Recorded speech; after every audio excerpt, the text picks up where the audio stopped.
So as we walk in this journey to get justice for the late Denzel, we still want to pursue. There are still areas that are untied. We know now we have the pathology report, but as Irungu has just informed you, there were bruises on his knees and on the back of his head.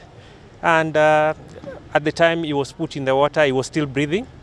So we still want to pursue all other avenues, and we wait for the DCI and other independent bodies to give us the circumstances of what happened. They have just gone to the crime scene, and we expect that further we'll get more information. This one is not a secret. Denzel was at Parliament on that particular day. There's a video that is out there, him participating, and it was his democratic right to participate. So he was at Parliament building, and he actually sent a video of him within the compound of Parliament. On 26th, that is what, the 26th of June, and 27th is when he left his residence in a mountain bike, never to be seen. So as I told you, we still have other areas that needs to be covered up by the investigative authorities, including who lastly called him. Okay, was he going to meet somebody? Were there any messages that he got? Because we have still not gotten his phone. So those are the areas that we are still waiting for, so that we can tie the loose ends. Right.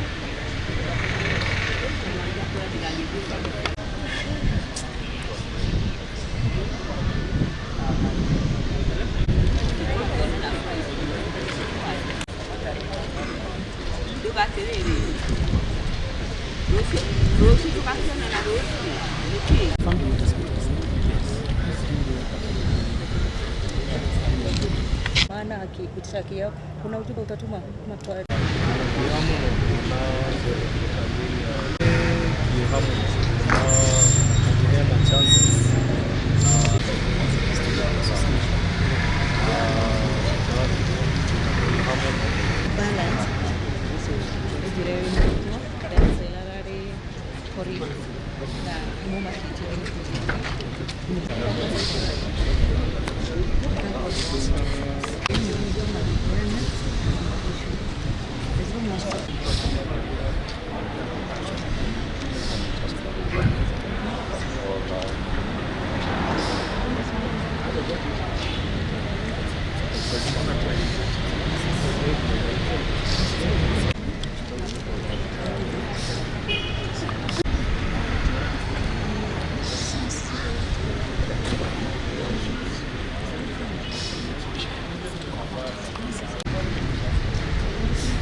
Anafanya nini? Nasikia watu wakimsema sana.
Senior most, how are you? Mara na kusikia NGSA, mara na kusikia na community leaders wa the cast doing. Unaambia tu anawapotea niaje. Very open. Ma bureaucracies haziishi. Huyo amefanya na wao. Muone bila anatusinga. Very analipanga the 50 mahali hapo. So ni kama they're chasing me.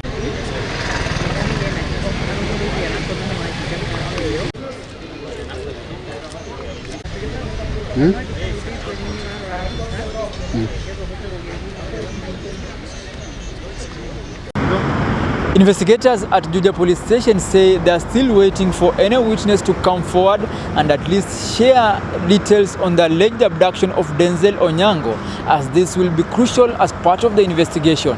Franklin Wala, Citizen TV at Juja police station, Kiambu County.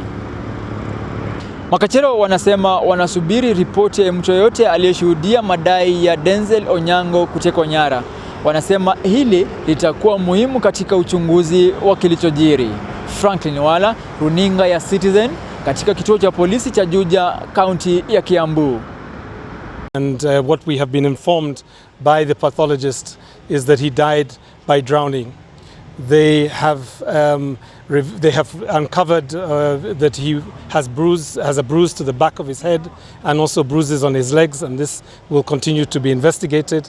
But at this stage, the pathology report reads that Denzel Omondi died by drowning.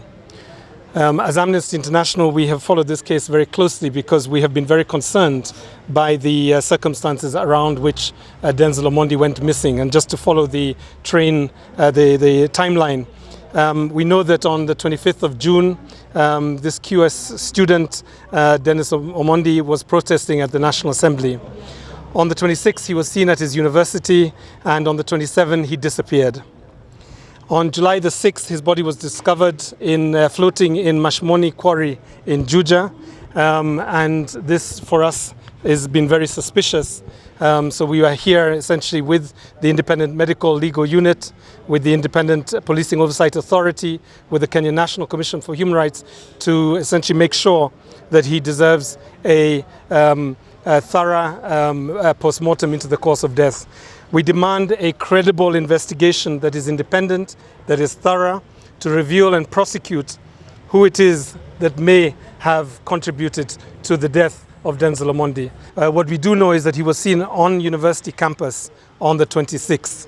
And therefore, it is from that point that we need to start looking at what were the circumstances that had him on July the 6th be found in a quarry dead. So I think that's what we are looking into. And of course, the government authorities, the Independent Policing Oversight Authority and the Kenya National Commission for Human Rights will continue to follow this. We would also call on the Director of Criminal Investigations to pursue this investigation as thoroughly as possible so that we have suspects that can be brought before a court of law and essentially be prosecuted. Last time I talked to Denzel, we met on Saturday because we were in the same church, that is J. Kusda.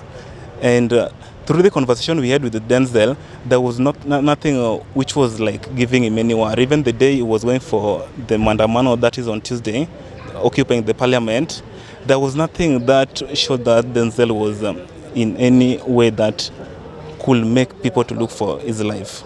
Because he was such a humble boy. I've known Denzel for over 10 years. We were with him at the St. Joseph School, Rapogi, back in high school. From Form 1, we were with Denzel. He was a bright student. We used to compete. He came to JKUAT, and also here we used to compare our notes, being that he was in the School of Building Sciences and I was in School of Computing. We used to meet and have discussion about both academics and even the social life as a student. We are really asking for the justice of our fellow student. We really want the government through the DCI to help us in the investigation so that the people who did this to Denzel must be accountable for whatever thing they did. Usubuhi tarehe 27 nilipata kumpigia simu. Kufika mwendo wa saa 8 kumpigia tena, alikuwa mteja. Ile pale tukaanza kumtafuta. Hatukuwa na shida, manake ni kawaida simu ya mtu kwenda kukosa moto. So tukatarajia pengine akipata ujumbe ya kwamba tulikuwa tumejaribu kumtafuta atanipigia simu. Ila haikuwa hivyo. Baada ya siku 3 ikabidi sasa nisafiri, manake mimi siishi Nairobi ama Juja. Nije kujaribu kutafuta ni nini kilichotendeka. Ndiposa nikakuta ya kwamba hatuwezi tukampata. Ilikuwa mnamo tarehe 1 mwezi Julai, nikaenda kwa polisi kuripoti Juja Police Station ya kwamba mwanangu ametoweka na sielewi alienda wapi. Kuanzia siku hiyo sikupata ujumbe yote kuhusu penye haliko. Mpaka ilipofika tarehe 6 ndiposa mtu wa ukoo nyumbani akanipigia simu ya kwamba kuna jambo ambalo anaona kwa mtandao, na zile ishara zinaonyesha kwamba inaweza kuwa Denzel maana kuwa na kitambulisho chake cha shule na cha kitaifa. Ikabidi nikimbie nikuje hapa Jarokago nidhibitishe kwamba ni yeye ama si yeye. Kwa bahati mbaya nilikuta ilikuwa ni mwili wake. Hayo ndio huzuni ambayo tuko nayo kwa wakati huu. Denzel alikuwa kijana wa kwanza. Manake yeye ndiye alikuwa wa kwanza kwa boma. So matarajio yalikuwa makubwa sana. And I wish to state that Denzel was an able boy. You check on his academic history, he was a sharp fellow. So I don't see another reason why he could not have been left to continue and clear his academics. Tuko na huzuni kwa wakati huu, na tungependelea asasi zote za serikali ziweze kujumuika kutupatia ukweli na haki kwa Denzel. He was studying at JKUAT, very bright child since childhood, since ECD. He was promising, and we used to talk a lot, and he promised to do so many things in our home. But unfortunately, the fate has got it. So what I can tell the other people, the Gen Zs, you should protect their rights. And therefore they are fighting for the rights of each and every person in this country, not them alone. So it is the duty of the police to protect their rights.